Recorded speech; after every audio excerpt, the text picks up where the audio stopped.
We're on the record in case D592622, Sternberg versus Warnick. Is this Judge Hayashi? Yes, this is Judge Hayashi of the Santa Clara County Superior Court. Hello, this is Judge Forsberg. We're on the record in our court. I assume you are as well. We are. Would you like me to go ahead and have appearances stated here in our court? Sure, that would be fine. Very good, thank you. Tristan Ashelman for the petitioner, Shelley Warnick, who is present. Okay. Michelle Bell appearing on behalf of Michael Sternberg, especially appearing. Okay, and then in our courtroom I have counsel. Good morning, Chris Alderman, bar number 13061 on behalf of the plaintiff, Michael Sternberg. Counsel? Okay, I'm sorry. Our court, can you hold on just one moment, Judge Forsberg? We just need to adjust the volume here. Our court reporter here cannot hear what's being said in Nevada. Okay, can you hear me though? You might need, you both might need Can we try and increase the volume in the courtroom? No, he did. Come up here, please. Be around here. This one. This one works better than us. We'll proceed and I'll have him stated again, okay, Judge? Very good, thank you. Okay. Thank you. Chris Alderman, bar number 13061 on behalf of the plaintiff, Michael Sternberg. Okay. Meredith Weiner, bar number 12299 on behalf of Shelley Warnick. Your Honor, did you hear them now? Unfortunately, no. Okay, I have both counsel here for both parties as well, so we'll move forward on it. And I don't know if it's yours or mine. We just had new phone systems input in our court, so you know how that works. Well, Judge, I appreciate it because I can hear you just fine. It's just we could not hear the attorney. Okay, Your Honor. So I believe most of this will be between you and I anyway. So if we could proceed, the reason I asked for the UCCJA is, as you know, you had a previous case in your courtroom, but when they appeared before me at the previous hearing, we discussed on 7/31 that Ms. Warnick. The allegation is this, Your Honor. The children have lived here for a year.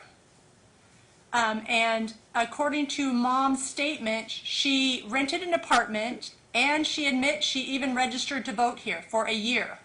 And now she's saying, the plaintiff's position is that now she's running back to California to get jurisdiction to remain back there when she's actually been here in Nevada for a year. That's the allegations that were before my court why we set this hearing.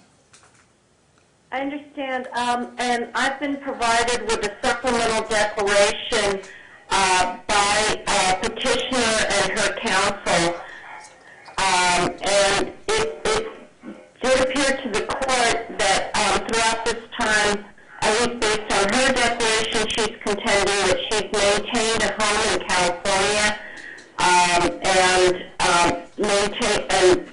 and filed taxes in California, maintained employment in California, and maintained a vehicle and driver's license in California, that she is employed out of Oakland Airport, and that her stay in Nevada was for less than a year, during which time she was routinely returning to her home in California. She also said that the boys came with her to California on several occasions, and that the boys maintained that their home is in South Lake Tahoe. So, Your Honor, my understanding is they attended school for the whole year here in Clark County. That was what both parties stated in my court at my last hearing on 7/31. I understand that. So my thought is, I don't know what your thought is, Your Honor, but my thought is, look, I don't know either. Look, by her own statement, she even registered to vote here. You have to swear that you're a resident of Clark County in order to do so. So she got an apartment, leased it for a year, is just giving it up. Our understanding is it's to be given up either this month, it would have been a year this month, so she gave it up at the end of the lease, at the end of her year, and the children have been here. So my thought is, even if the other part is true that she's flying back and forth, it would seem like Nevada, that California would be an inconvenient forum when the children, now it's all child issues, that the children have lived in Nevada for the school year. So I'm just not sure what your position is to that. Well, my tentative inclination had been to not see jurisdiction. Yes, Your Honor, if I may. Your request is what, Your Honor? No, I was not intending to seek jurisdiction. It did appear to me, from what I've seen, that the parties have been acting pursuant to the custody orders that had previously been made by their agreement. They had modified it for the temporarily. It didn't appear to me that mother had given up residency in California. I do understand the issue with regard, and I'd like to, with regard to registering to vote. And I'm not sure why that was done, why she registered to vote in Clark County, if that was in fact her intent to change residency, for her in order to be able to avail herself of the ability to vote. But other than that fact, it appears that all facts seem consistent with her remaining a resident of California. Well, I'm not sure that I would agree, only because she got an apartment here. She flies out of our airport here, even though she keeps her base of her work in Oakland. I'm just a little concerned about that. But when she came to my court, when she stated that she admitted that she registered to vote, she's leased an apartment for a year. The children have been here for a year in school for the school year. Other than the summer and any off-track times, they've been here in Clark County attending school. So I'm a little unclear of why how we will proceed, Your Honor.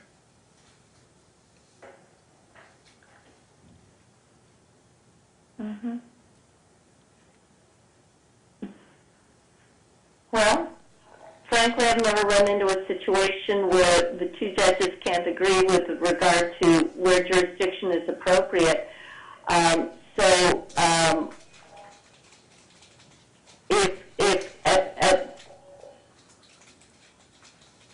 And Your Honor, I would agree with you if she hadn't have come here and registered to vote and stated, by her swearing that she is a resident of Clark County. That's where the glitch is, that Ms. Warnick pursued that avenue. All right. May I go ahead and hear from Ms. Warnick's counsel, please? You bet. If I may, Your Honor. With regard to the registration of vote, that is... Mr. Eshelman, you're going to have to talk into the microphone. Thank you. Is that better? Judge Forsberg, can you hear Mr. Eshelman? Yes, we can hear him, Your Honor.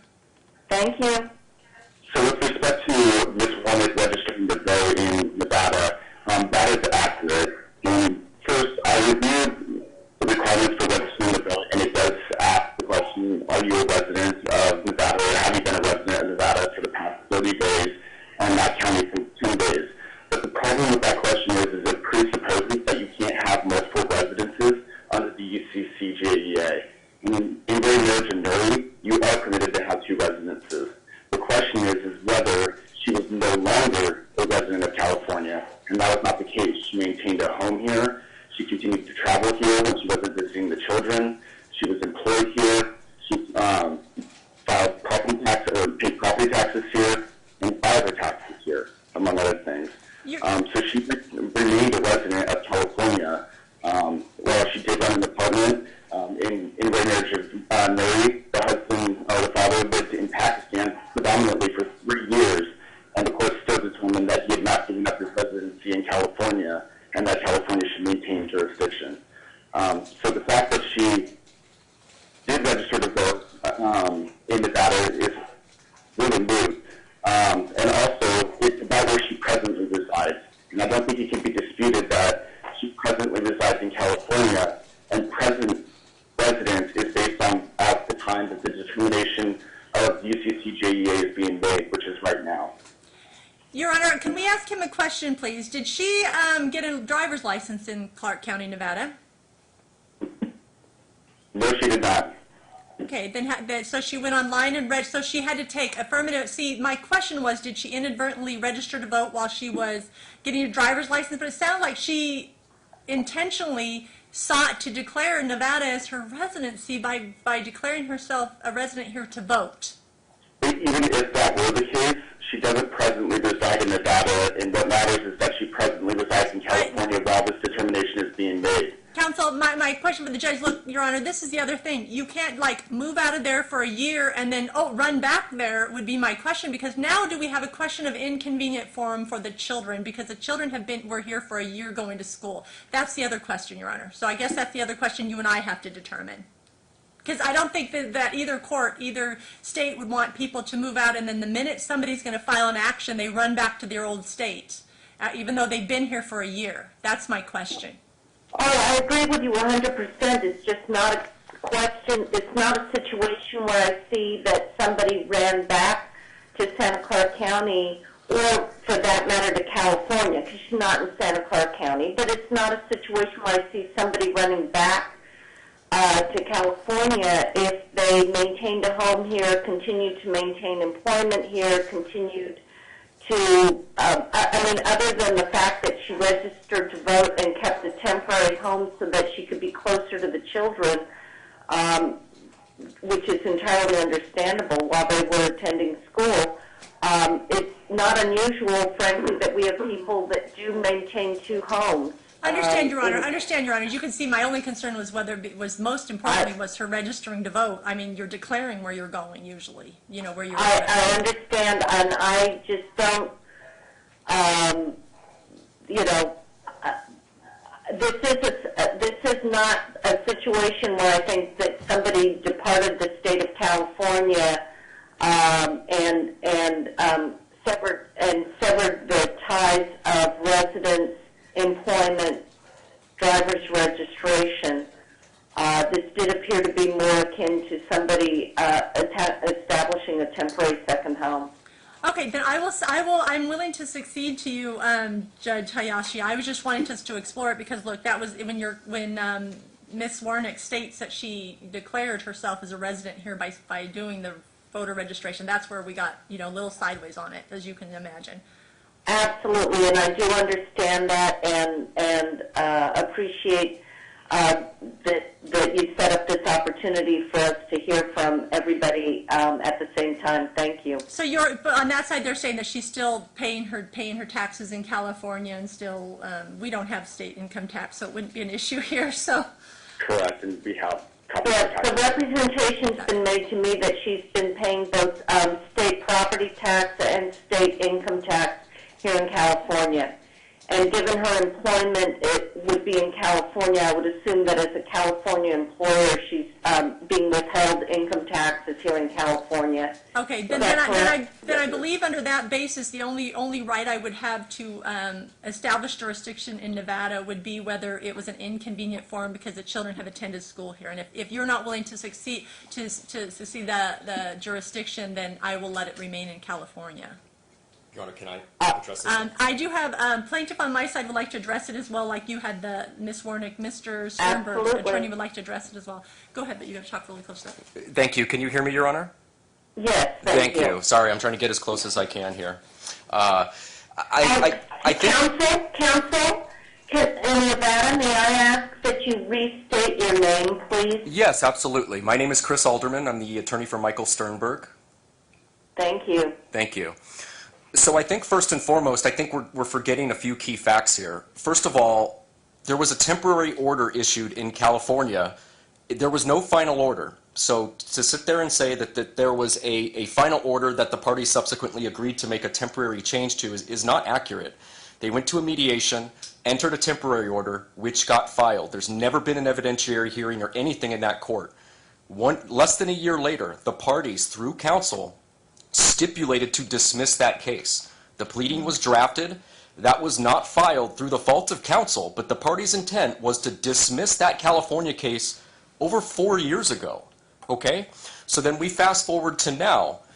She, meaning Shelley, the party in your courtroom, the defendant here, she relinquished custody to my client after she had a DUI with the kids in the car.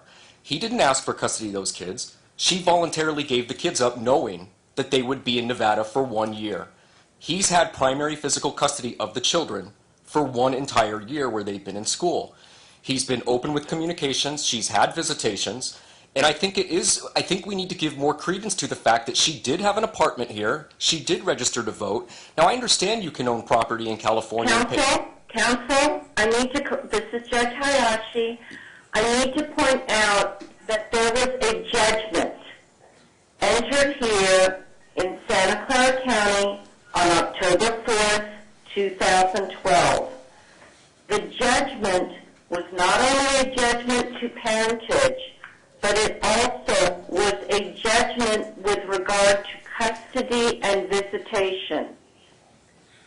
And custody, under the party's judgment, was joint legal custody as to both parents. That judgment has not ever been modified, counsel. I think what he's saying, Your Honor, and this is Judge Forsberg, he's saying that the parties entered a stipulation to dismiss that entire action, but somebody's counsel did, I believe it was Ms. Warnick's counsel, is that correct? I don't think, excuse me. Did not file the dismissal. They signed it all. They both stated in my court that they did sign a dismissal request. Both parties did, and I have both counselors say that's true. Ms. Warnick said they both signed a dismissal of that action. Somehow it did not get filed. That's what Mr. Sternberg's counsel is stating, Your Honor. I understand, Judge Forsberg, but it was my understanding, and perhaps I'm wrong, but it was my understanding that the request for dismissal was made after the judgment had been entered. So under our procedures, a request for dismissal that is made after judgment is entered does not serve to set aside the judgment. The judgment has already been entered. Okay, and certainly that would be different in our court. So, and that was also our question, because we did not know of course, not knowing the law in California, being a Nevada judge, I don't follow all of that, but you clearly, that's different in Nevada. If they'd stipulated it to be dismissed, it would have been dismissed here in Nevada. So you're saying, Judge, that that's different. It's still in order. Your position is it's still in order because nobody dismissed it. Until the judge says it's not in order, it's still in order. Correct, Your Honor? Unless the judge sets aside the judgment, and there would have been a procedure to set aside the judgment, okay, and then dismiss the action, but there was never a request to set aside the judgment or for the parties to be relieved of the effect of the judgment. So even if they had filed a request to dismiss the action, if the judgment is not set aside, the judgment still stands. Okay, Your Honor. Then it's clear that you're requesting that jurisdiction remain in California based on the facts, and I'll certainly agree with that. Your Honor, excuse me, I'm sorry. May I have a minute with my attorney, please? Yeah, this is not the time, sir. Your time to talk to him was previously. Your counsel is here to make the I would like to get some representation. stuff on the record, please, which I believe is my right. Your Honor, Mr. Sternberg would like a moment to add some things to his client to make a record. Then excuse me, Judge Forsberg, because I have a 9 o'clock call. I do too, Your Honor. Expected in another case, and so if I can ask that we just either. He's going to state, his counsel's going to state it right now, Your Honor, and then we'll resolve this call if that's okay. So, Thank you. Mr. Sternberg represented to me that all of the stuff regarding this California residency happened after the fact. So Evan was already born here, and we also need to remember too that and we're conceding that she was here maybe temporarily, maybe permanently with the apartment and the registration to vote. But at that point, California lost UCCJA jurisdiction because nobody was there anymore. Everybody was in Nevada. So that was California relinquishes jurisdiction at that time. One of the minor children was even born here. So Counsel, you need to slow down. okay. You cannot talk that fast. Okay, Your Honor, thank you. Did you want me to back up a bit, or? No. Okay. No. One more thing I would like to ask. I was served with the brief from counsel in your court there. Yesterday at 2 o'clock, I got an email of a brief. My client's attorney in California hasn't had the opportunity to send any such brief to the court. I would ask that we defer that determination for the UCCJEA until his counsel in California can submit a brief as well. Counsel, this is an informal proceeding between courts. Correct. There are some jurisdictions in which there is no briefing, and there is no briefing schedule for these procedures. There's not in our court either, Your Honor. So this is Judge Forsberg, but there's not a requirement in our court either. I understand counsel's position. He's making a record, but based upon the statements you've stated, Your Honor, and the fact how California lies, I'm going to succeed jurisdiction to California. That will be based upon the statements that you've made. We will go ahead now that we've placed all the facts on the record. Okay? Thank you very much. So will you do a minute order and let me know that, how do you want to proceed procedurally, Your Honor? We will prepare a minute order here and send it to you, and then if you would also just prepare a minute order for your court and send it to our court so that they can both be filed in the cases, confirming that jurisdiction has been ceded to the court in California. Thank you, Your Honor. We'll go ahead and do that. Your Honor, I'd like to get one more Thank thing. you. There's nothing else to be said. Thank you. Thank you. Thank you.